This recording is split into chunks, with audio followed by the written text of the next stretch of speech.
We died of pneumonia in furnished rooms where they found us 3 days later when somebody complained about the smell. We died against bridge abutments, and nobody knew if it was suicide. And we probably didn't know ourselves, except in the sense that it was always suicide. We died in hospitals, our stomachs huge, distended, and there was nothing they could do. We died in cells, never knowing whether we were guilty or not. We went to priests. They gave us pledges. They told us to pray. They told us to go and sin no more, but go. We tried and we died. We died of overdoses. We died in bed, but usually not the big bed. We died in straitjackets in the DT, seeing God knows what, creeping, skittering, slithering, shuffling things. And you know what the worst thing was? The worst thing was that nobody ever believed how hard we tried. We went to doctors and they gave us stuff to take that would make us sick when we drank on the principle of so crazy it just might work, I guess. Or they sent us places like Dropkick Murphy's, and when we came up we were hooked on formaldehyde. Or maybe we lied to the doctors and they told us, don't drink so much, just drink like me. And we tried. We died.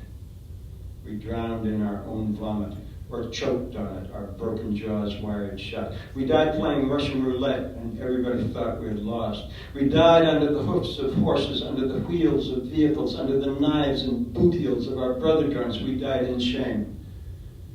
And you know what was even worse? Was that we couldn't believe it ourselves that we had tried. And we died believing that we didn't know what it meant to try. When we were desperate or hopeful or deluded or embattled enough to go for help, we went to people with letters after their names and prayed that they might have read the right books that had the right words in them, never suspecting the terrifying truth that the right words, as simple as they were, had not been written yet.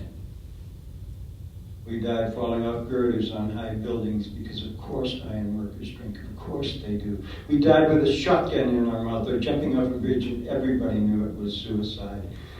We died in convulsions or insult to the brain, incontinent and in disgrace, abandoned.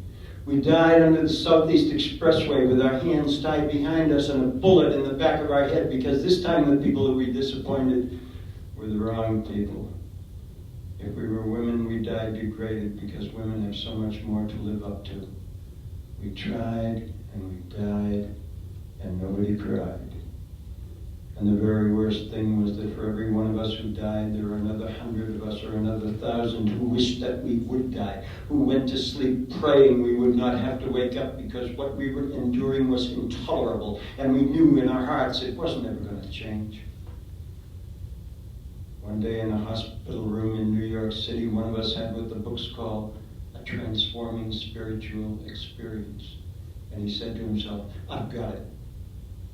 No, you haven't. You've only got part of it. And I have to share it.